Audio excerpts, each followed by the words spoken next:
Made concerted efforts to fulfill the commitments in Andhra Pradesh Reorganization Act.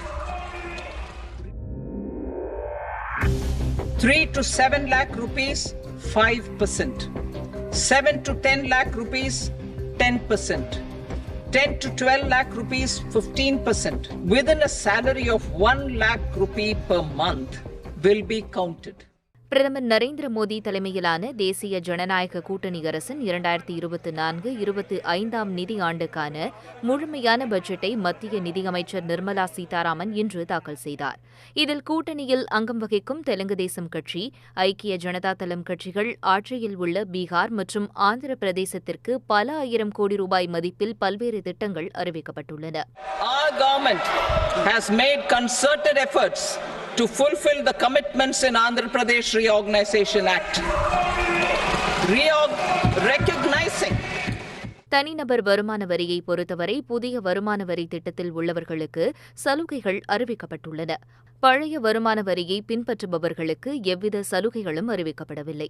நிதியமைச்சர் Nirmala சீதாராமனின் budget உரையில் இடம்பெற்ற முக்கிய அறிவிப்புகள் என்னென்ன என்பதை இந்த காணொளியில் விரிவாக காணலாம்.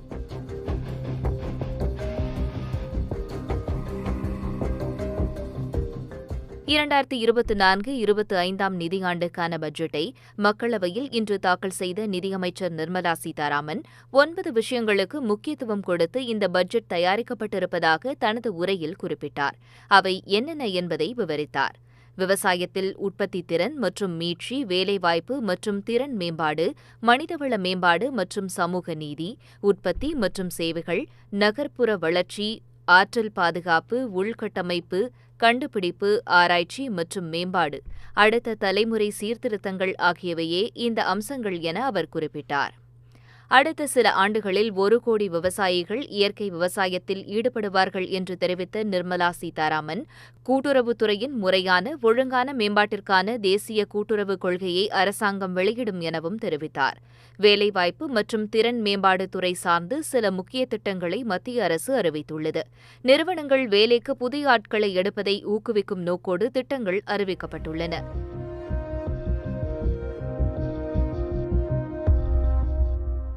அதன்படி அனைத்து துறைகளிலும் புதிதாக வேலைக்கு சேரும் நபர்களுக்கு 1 மாதம் ஊதியம் வழங்கப்படும் என நிர்மலா சீதாராமன் தெரிவித்துள்ளார்.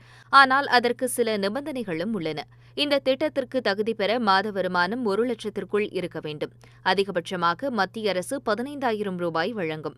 வருங்கால வைப்பு நிதி திட்டத்தில் கண்டிப்பாக பதிவு செய்திருக்க வேண்டும்.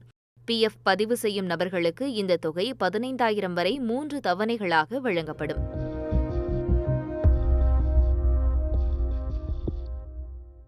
உற்பத்தித் துறையில் வேலைவாய்ப்பை உருவாக்குவதை ஊக்கப்படுத்தும் விதமாக இதில் புதிதாக வேலைக்கு சேரும் நபர்களுக்கும் அவர்களை பணியில் அமர்த்தும் நிறுவனங்களுக்கும் சேர்த்து முதல் 4 ஆண்டுகளுக்கு குறிப்பிடத்தக்க தொகையை ஊக்கத்தொகையாக மத்திய அரசு வழங்கும் என்று அறிவிக்கப்பட்டுள்ளது.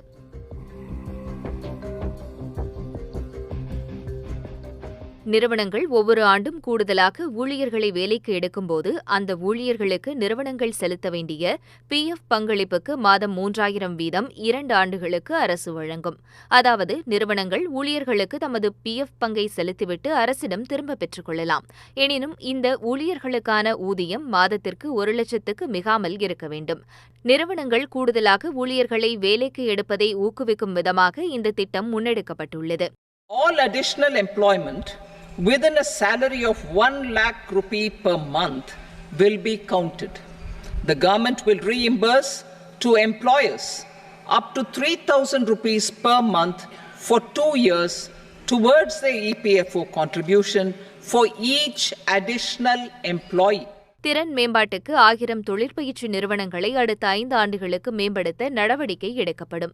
இதேபோல அடுத்த 5 ஆண்டுகளில் 1 கோடி இளைஞர்களுக்கு 500 முன்னணி நிறுவனங்களில் இன்டர்ன்ஷிப் வாய்ப்பு வழங்க நடவடிக்கை எடுக்கப்படும் என பட்ஜெட்டில் அறிவிக்கப்பட்டுள்ளது. இன்டர்ன்ஷிப் உதவித்தொகையாக மத்திய அரசு சார்பில் 5,000 ரூபாய் வழங்கப்படும் என்றும், இதனுடன் கூடுதலாக ஒருமுறை உதவியாக 6,000 ரூபாய் வழங்கப்படும் என்றும், பயிற்சி கட்டணம், இன்டர்ன்ஷிப் கட்டணத்தில் 10% ஆகியவற்றை நிறுவனங்களே ஏற்கும் என்றும் நிதியமைச்சர் கூறியுள்ளார். வேலையில் பெண்களின் பங்களிப்பை அதிகரிக்க வேலை செய்யும் நிறுவனங்களுடன் இணைந்து பெண்களுக்கு விடுதி அமைத்தல், குழந்தைகள் பாதுகாப்பு மையம் அமைத்தல் போன்ற நடவடிக்கைகள் எடுக்கப்படும் என தெரிவிக்கப்பட்டுள்ளது. பீகார், ஆந்திரா ஆகிய இரு மாநிலங்களுக்கும் இந்த பட்ஜெட்டில் பல்வேறு திட்டங்கள் அறிவிக்கப்பட்டுள்ளன.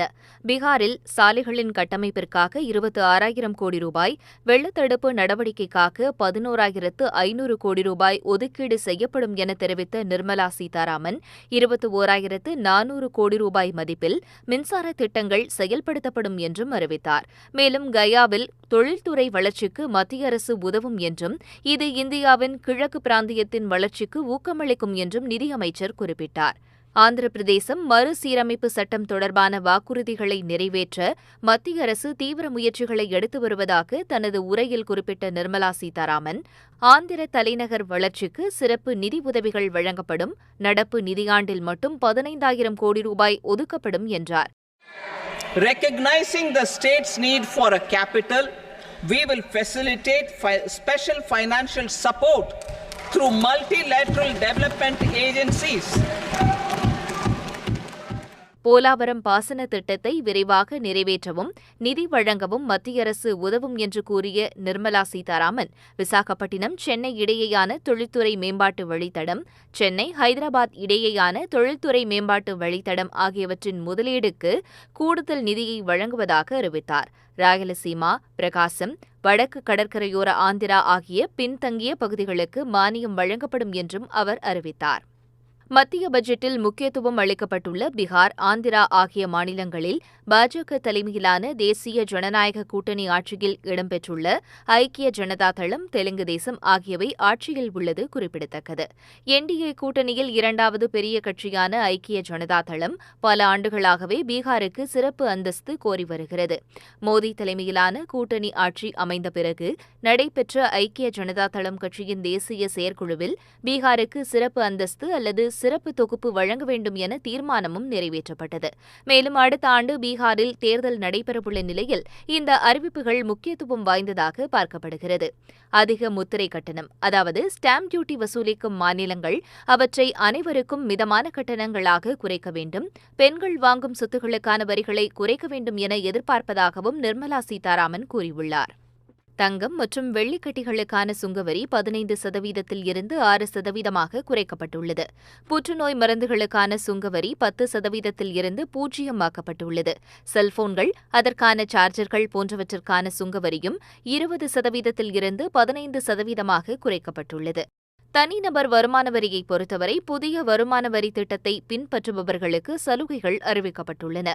அதன்படி 3 லட்சம் வரை வருமானம் உள்ளவர்களுக்கு வரி கிடையாது. 3 லட்சத்துக்கு மேல் 7 லட்சம் வரை வருமானம் உள்ளவர்களுக்கு 5%, 7 லட்சத்துக்கு மேல் 10 லட்சம் வரை வருமானம் உள்ளவர்களுக்கு 10%, 10 லட்சத்துக்கு மேல் 12 லட்சம் வரை வருமானம் உள்ளவர்களுக்கு 15%, 12 லட்சத்துக்கு மேல் 15 லட்சம் வரை வருமானம் உள்ளவர்களுக்கு 20% வரி பிடிக்கப்படும் என நிதியமைச்சர் தெரிவித்துள்ளார். 15 லட்சத்துக்கு மேல் வருமானம் உள்ளவர்களுக்கு 30% வரி பிடித்தம் செய்யப்படும். இதேபோல புதிய வருமான வரி திட்டத்தை தேர்ந்தெடுத்தவர்களுக்கு நிலையான கழிவு 50,000 இருந்து 75,000 ரூபாயாக உயர்த்தப்பட்டுள்ளது. பழைய வருமான வரி திட்டத்தை பின்பற்றுபவர்களுக்கு சலுகைகள் எதுவும் பட்ஜெட்டில் அறிவிக்கப்படவில்லை. மத்திய பட்ஜெட்டில் தமிழ்நாட்டிற்கு என சிறப்பு திட்டங்களோ அறிவிப்புகளோ எதுவும் இடம்பெறவில்லை.